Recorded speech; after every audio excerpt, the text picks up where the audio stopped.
I am the spirit of dark and lonely water, ready to trap the unwary, the show-off, the fool. And this is the kind of place you'd expect to find me.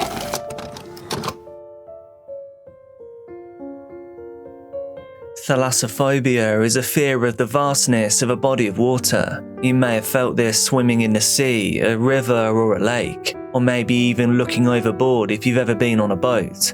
And well, I feel it watching videos like you are seeing on screen right now. It's not necessarily the water that scares me per se. It's the feeling that in that setting I would lose all of the comfort and the power I have in my normal life. I would be more helpless, more powerless than a baby bird placed in a tank with a hungry snake.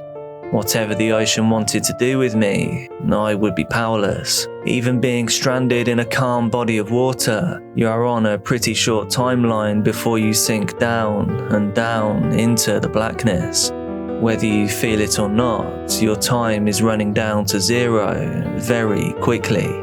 Once you break the surface, a few feet down, if conscious, you would feel utter hopelessness, knowing you were never going to break the surface of that water ever again, hoping that you would fade away before the light of the surface was lost, and you would be plunged into total darkness and a biting cold that you had never experienced before, and whatever colossal monsters that lived down there would do with you as they pleased. In May of 2013, extreme storms hit an area of the Atlantic Ocean. Experiencing some of the worst conditions was an oil tanker owned by Chevron. The tanker was situated 20 miles or 32 kilometers off the coast of Nigeria in the Gulf of Guinea. The huge vessel was in need of urgent assistance. What they required was a tugboat powerful enough to stabilize and move the tanker to safer waters. The tugboat that was called upon was a vessel named Jascon 4. This vessel had a crew of 12, which included 29-year-old Harrison Okene, the ship's cook. Harrison wasn't at a high point of his life, but he was getting by. He was amongst the youngest of 13 siblings, but he acted like a helpful companion for his mother. The family lived in Warri, a city in south Nigeria. To help make ends meet, his mother would sell vegetables in the local market, and Harrison as a child was right by her side, carrying the heavy load with her. He was recognized as helpful and a problem solver, something that could later save his life. On May the 26th, Harrison Okene was 3 days away from going on leave. Although technically at work, his mind was focusing on going home. His day was just beginning and he was not yet dressed. Wearing only his boxer shorts, he walked to the kitchen and turned on the hot plates. He left them there to warm up, ready to cook breakfast for the crew. Exiting the kitchen and walking down the corridor, Harrison arrived at and then entered the restroom. This is a time many of us cherish in our working day. Peace and quiet and the guarantee of being left alone. But Harrison was met with unbelievable horror. Suddenly, his world literally got turned upside down. A freak wave hit the tugboat and in an instant, Harrison was crumpled on the ceiling of the restroom. The toilet bowl was now suspended directly above him. A few moments of confusion followed. These are Harrison's own words. "I was trying to open the door to get out when the toilet fell and hit me in the head." He said that he had just enough time to see that his head was now leaking red. But everything then plunged into total darkness. The lights failed almost instantly. The confusion and panic heightened as water began to fill his new upside-down reality. The cubicle began to fill up with freezing water and he was now trapped. This space could easily become his coffin. Harrison had to think quickly to determine his fate. Everywhere was dark. It didn't take long. 1 minute, 2 minutes, he said. That was all it took for the boat to plunge 100 feet before hitting the ocean floor. Discombobulated, Harrison grappled with the door, which now opened to the opposite side. This meant that the handle was almost impossible to find and even harder to operate. However, eventually in the darkness, the door finally swung open. Now moving himself into a corridor, he met 2 or 3 of his shipmates. They were panicked and desperately trying to open the hatch. His shipmates were unknowingly trying to escape the tugboat directly into the ocean, 100 feet down. However, as the others battled the hatch, Harrison made a life-altering decision. He said, "I did not have the patience to wait." The water rose further still, and Harrison now pushed deeper into the belly of the ship. Attached to the second engineer's cabin was a bathroom. Harrison was swept in. The water levels were still rising around him, moving past his knees towards his waist. The sheer pressure of the water entering the vessel closed the door behind him. Due to the risk of pirates, the protocol on the ship was to keep the doors locked as you moved through the vessel. This played into Harrison's favor, he said. The air couldn't go out of the boat completely. Some had to be trapped inside. This pocket of air meant that Harrison could breathe, that he could survive 1 more minute at a time. He clung to a sink fixed to the wall. Doing this, he was able to hold his head close to the floor above him in a pocket of air.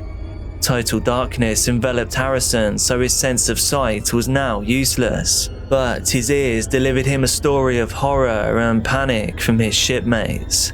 He said that there were so many shouts, calling and crying. At least this meant that he wasn't alone, stranded on the ocean floor. Although able to breathe the trapped pocket of air, this solution was clearly temporary. If he wanted to live, he had to find his way out. Harrison Okene found and pulled at the door handle, but the surrounding pressure meant the door was stuck fast. The situation could barely get any worse, yet somehow it did. The handle to his only route of escape snapped off in his hand. He said, "I told myself, instead of panicking, you have to think of a way out," and that his only hope of survival was to convince himself that against all odds he was in charge of the situation. As he took a moment of respite, regaining composure, an eerie silence fell over the tugboat. Up to this point, his shipmates had been shouting, calling, screaming from other areas of the vessel. But in his words, one after another, I couldn't hear them anymore. Harrison believed that everyone else had escaped, finding a way out. The devastating reality, though, they all succumbed to the crushing power of the ocean. Now, 100 feet down, Harrison was totally alone. Enveloped in the dark, cold, merciless environment of the ocean floor. In this situation of life or death, our lone survivor's hand found a vent on the wall, and with that, a new chance at life presented itself. Breaking one piece of the vent off, he used it to pry open the handleless door. Regaining some level of freedom, he found his way into the second engineer's cabin. In the darkness, his hands felt a familiar item. Not one, but 2 life jackets were floating in front of him. Attached to these life jackets were torches. For now at least, there was some respite from the oppressive darkness. To help guide his way, he placed one torch between his teeth, and he stowed the other in its boxer shorts. Harrison knew that waiting to be rescued didn't hold out much hope. He exited the cabin back into the hallway, and then he made his way to the closed, watertight door. The corridor, however, was completely filled with water. There was no air pocket there. Now fully submerged in the freezing ocean water, he tried to open the door to potential freedom. The task, however, wasn't an easy one. His breath ran out quickly. He said, "If you got stuck in any room, you were lost. It was totally dark. I was confused. If you don't act fast, you can lose your life there." Panic set in, and he quickly pulled himself back to the relative safety of the second engineer's cabin. Once more, he held himself up using a sink, his head breaching the water's surface and able to breathe again. On another journey to the watertight hatch, he got lost and found himself in the mess room. There, he was able to search through bags found floating in the water. Luckily, he discovered a tin of sardines along with a can of cola. Harrison's ingenuity and problem solving came into play once more. Also found in the mess room were some overalls left by another crew member. Time and air was running out, but more work needed to be done on the watertight door. However, getting lost on the journey from the air bubble to the door would mean a certain demise. What was needed was a guide rope. The found overalls were the answers here. Ripping the fabric into strips and then tying them together formed the much needed answer. He said, I could use the rope to guide myself back. And that is exactly what he did. Back and forth with single lungfuls of breath. Back and forth. But the door was stuck fast. His chance of escape was now 0. Things were getting worse by the second. On his underwater journeys to and from the stuck door, Harrison inhaled and ingested large amounts of salt water. The quantities were big enough to cause his throat to swell and his tongue to peel. Now back in the room with the air pocket, Harrison knew if he was to stay there, then he had to get out of the water. Hypothermia would soon take his life. A mixture of water damage and structural twisting of the boat under the pressure caused lifting of the wood paneling that surrounded the room. It was this wood that Harrison wrenched from the ceiling and walls, lashing them together to form a small, semi-buoyant raft. Climbing on top of the wood allowed him to sit, crouched with his head in the air pocket, and for now at least, he was still alive. Harrison Okene's state of almost total isolation and sensory deprivation meant he was lost in time, trapped in a maddening state of limbo. He consumed the can of sardines, keeping his strength up before he grew too weak, and he drank the can of Coke. It spiked his throat as he swallowed. Crayfish had made their way into the room. They now nipped at his legs, his torso and his arms. Sores and wounds were easily made on his wet and delicate skin. With every breath he took, the water level rose and the air supply depleted. But now, all that was left to do was to wait. Wait to be rescued, or wait to perish.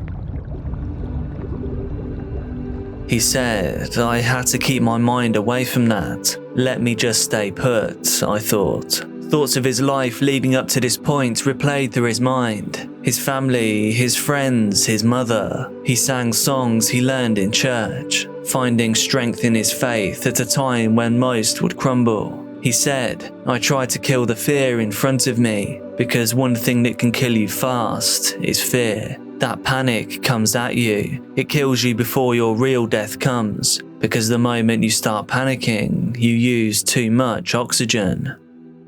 A sound foreign to those he was now used to rang out through the boat. Although he didn't know at the time, it was a diver placing a marker buoy to warn other passing vessels of its presence. This was his chance of being saved. He struck the walls of the room, desperately hoping he would be heard, and then saved. But nothing.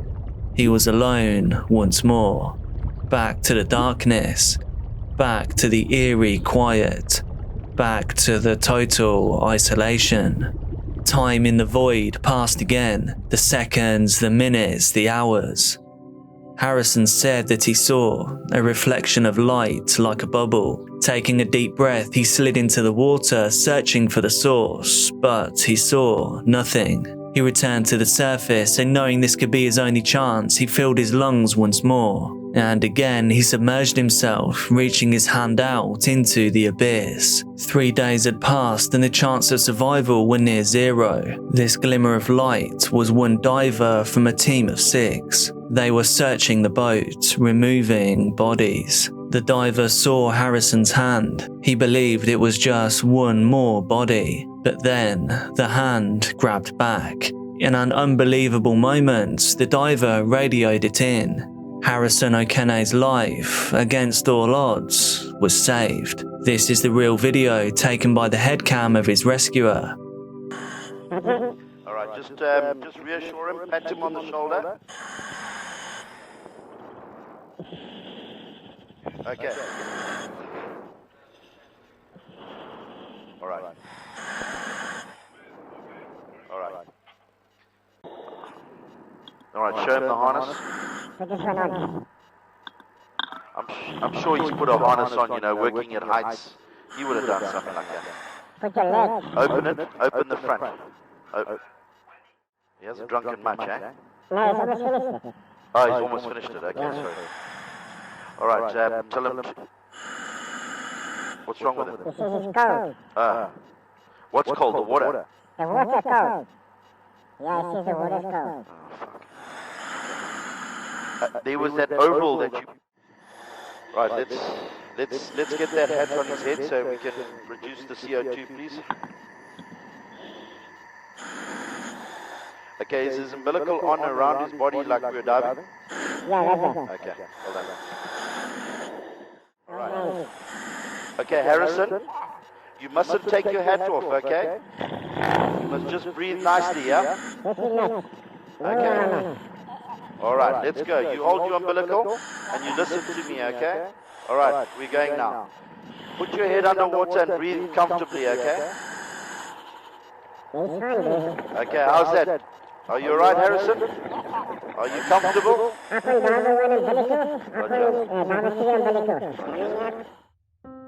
Following his rescue, Harrison underwent recompression before returning to the surface world. He turned down the offer of a visit to the hospital. He simply wanted to return home.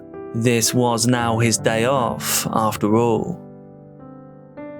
Now, 11 years later, Harrison Okene has found happiness and greater meaning in his life. He has a wife, 3 children, and a new career. He, unbelievably, works as a diver making repairs on oil and gas facilities. He works up to 175 feet underwater. He said, "The way I think, the way I see life, yes, it improved my life actually. I know there is a God, and there is a God beside me. I know He has a great purpose for me. I always feel so comfortable and guide myself.